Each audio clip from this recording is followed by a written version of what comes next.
Shri Sai Satcharitra. Om Kripa Sindhu Shri Sai Nathaya Namaha.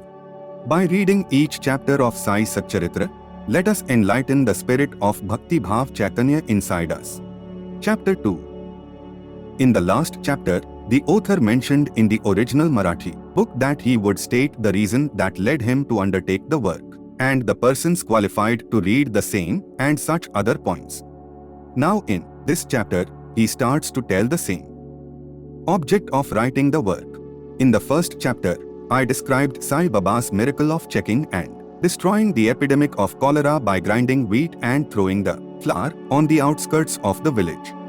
I heard other miracles of Sai Baba, to my great delight, and this delight burst forth into this poetic work.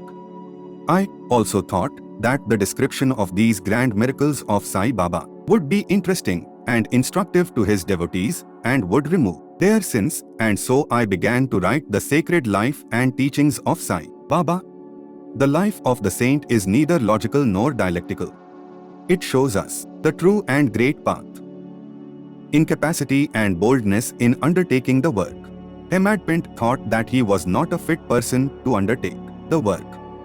He said, I do not know the life of my intimate friend nor do I know my own mind, then how can I write the life of a saint or describe the nature of incarnations, which even the Vedas were unable to do? One must be a saint himself before he could know other saints, then how can I describe their glory?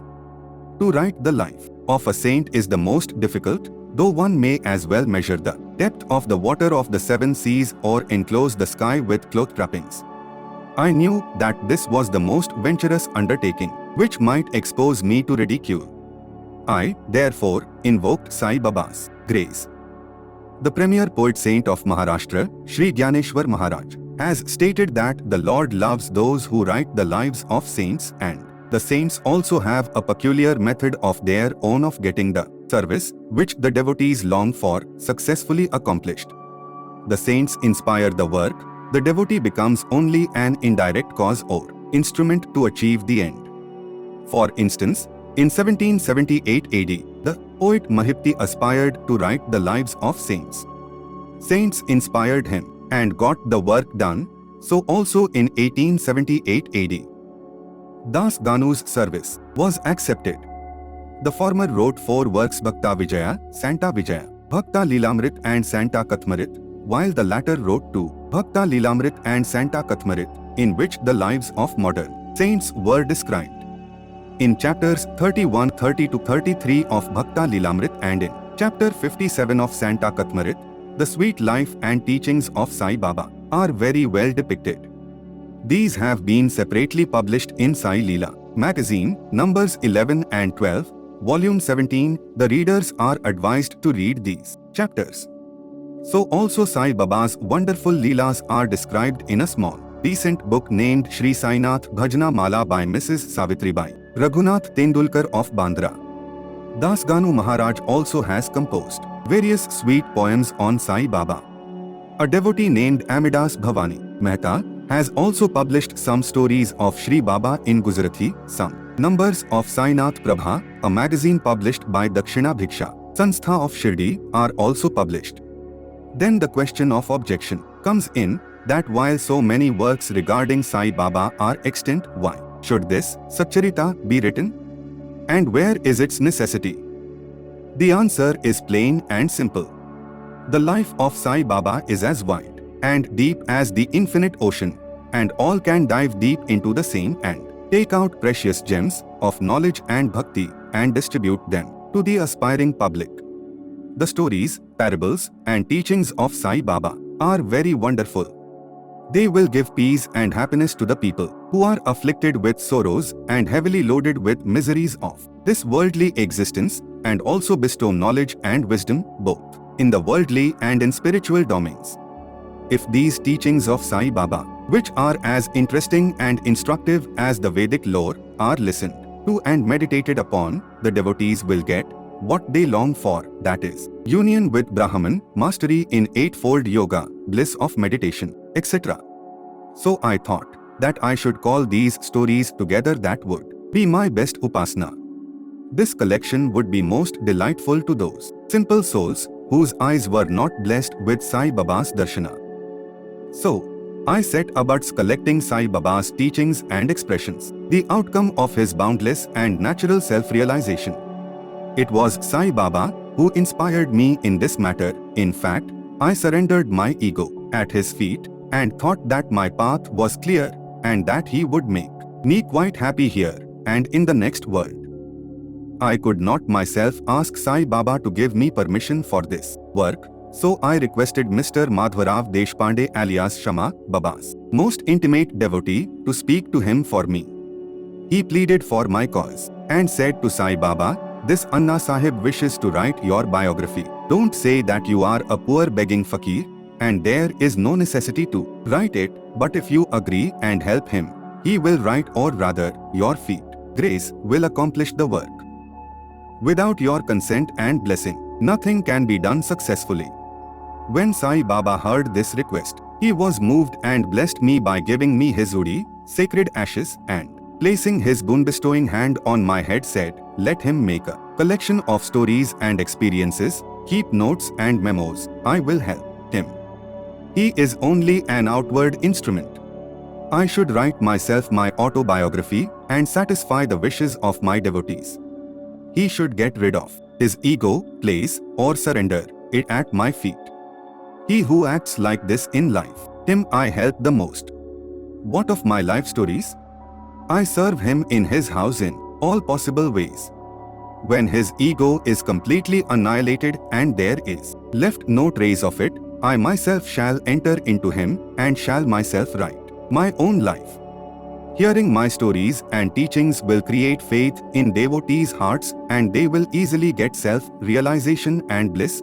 Let there be no insistence on establishing one's own view, no attempt to refute others' opinions, no discussions of pros and cons of any subject." The word discussion put me in mind of my promise to explain the story of my getting the title of Hemadpint, and now I begin to relate the same. I was on close friendly terms with Kaka Sahib Dikshit and Nana Sahib Chandorkar. They pressed me to go to Shirdi and have Baba's darshana, and I promised them to do so. But something in the interval turned up, which prevented me from going to Shirdi. The son of a friend of mine at Lonavala fell ill. My friend tried all possible means, physical and spiritual, but the fever would not abate. At length he got his guru to sit by the bedside of his son, but this too was of no avail. Hearing this, I thought, what was the utility of the guru if he could not save my friend's son? If the guru can't do anything for us, why should I go to Shirdi at all? Thinking in this way, I postponed my Shirdi trip, but the inevitable must happen, and it happened in my case as follows. Mr. Nana Sahib Chandorkar, who was a Prant officer, was going on tour to Bassein. From Thana he came to Dadar and was waiting for a train bound for Bassein. In the meanwhile, a Bandra local turned up. He sat in it and came to Bandra and sent for me and took me to task for putting off my Shirdi trip. Nana's argument for my Shirdi trip was convincing and delightful, and so I decided to start for Shirdi the same night. I packed up my luggage and started for Shirdi. I planned to go to Dadar and there to catch the train for Manmad, and so I booked myself for Dadar and sat in the train. While the train was to start, a Mohammedan came hastily to my compartment and, seeing all my paraphernalia, asked me where I was bound to. I told him my plan. He then suggested that I should straight go to Boribandar and not get down at Dadar, for the Manmad mail did not get down at Dadar at all. If this little miracle or Leela had not happened, I would not have reached Shirdi next day as settled, and many doubts would have assailed me. But that was not to be. As fortune favored me, I reached Shirdi the next day before 9 or 10 a.m. Mr. Bhausahib, Kaka Dikshit, was waiting for me there. This was in 1910 AD, when there was only one place, that is, Sathe's Wada, for lodging pilgrim devotees. After alighting from the Tonga, I was anxious to have darshana when the great devotee, Tatya Sahib Nulkar, returned from the masjid and said that Sai Baba was at the corner of the Wada and that I should first get The preliminary darshana and then, after bath, see him at leisure. Hearing this, I ran and prostrated before Baba, and then my joy knew no bounds. I found more than what Nana Chandorkar had told me. All my senses were satisfied, and I forgot thirst and hunger. The moment I touched Sai Baba's feet, I began a new lease of life.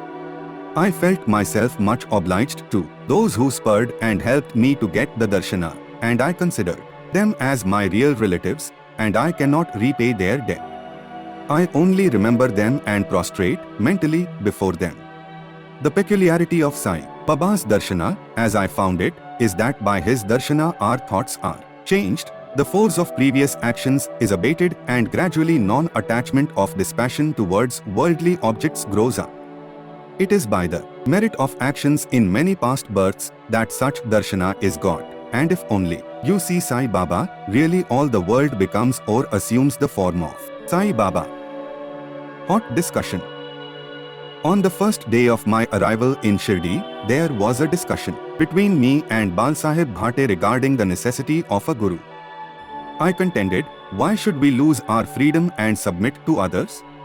When we have to do our duty, why a guru is necessary? One must try his best and save himself. What can the guru do to a man who does nothing but sleeps indolently?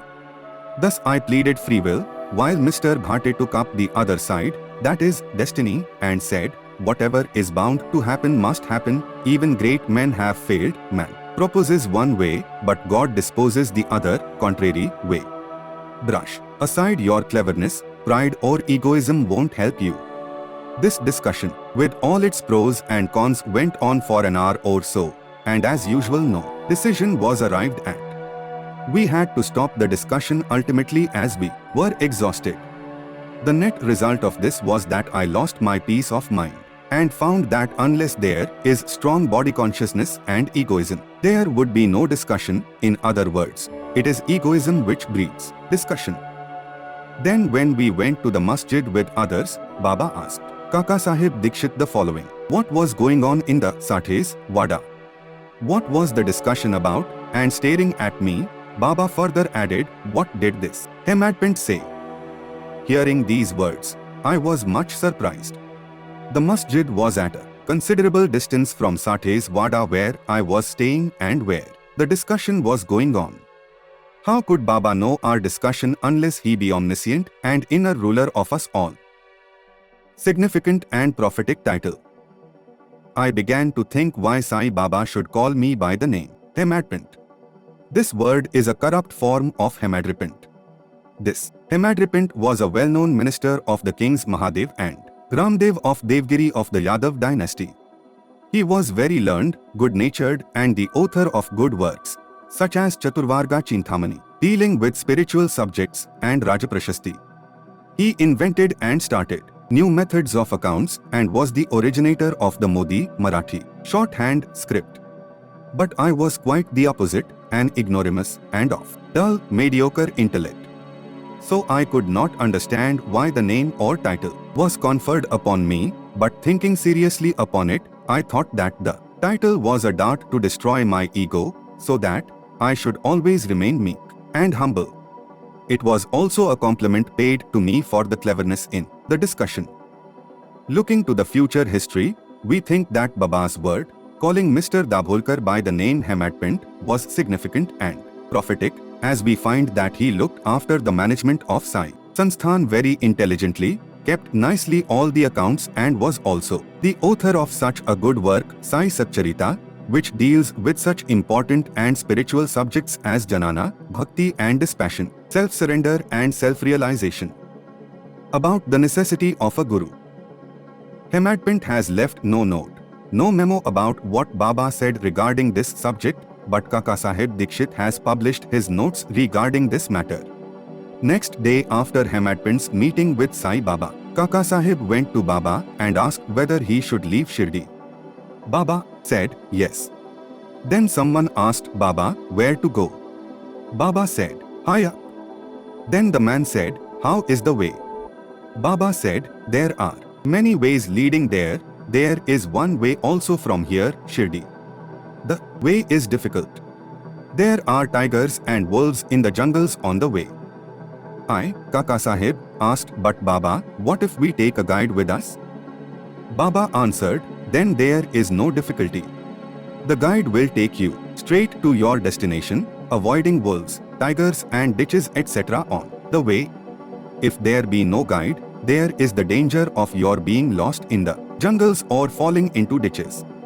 Mr. Dabholkar was present on this occasion, and he thought that this was the answer Baba gave to the question whether Guru was a necessity, and he thereupon took the hint that no discussion of the problem whether man is free or bound is of any use in spiritual matters, but that on the contrary real paramartha is possible only as the result of the teachings of the Guru, as is illustrated in this chapter of the original work in the instances of great avatars like Rama and Krishna, who had to submit themselves to their gurus, Vasishtha and Sandipani respectively, for getting self-realization, and that the only virtues necessary for such progress are faith and patience. Bow to Shri Sai. Peace be to all. The next chapter of Shri Sai Satcharitra will be available on our YouTube channel in the next 24 hours. Till then, stay tuned and do not forget to subscribe to Bhakti Bhav Chaitanya English and like and share the video.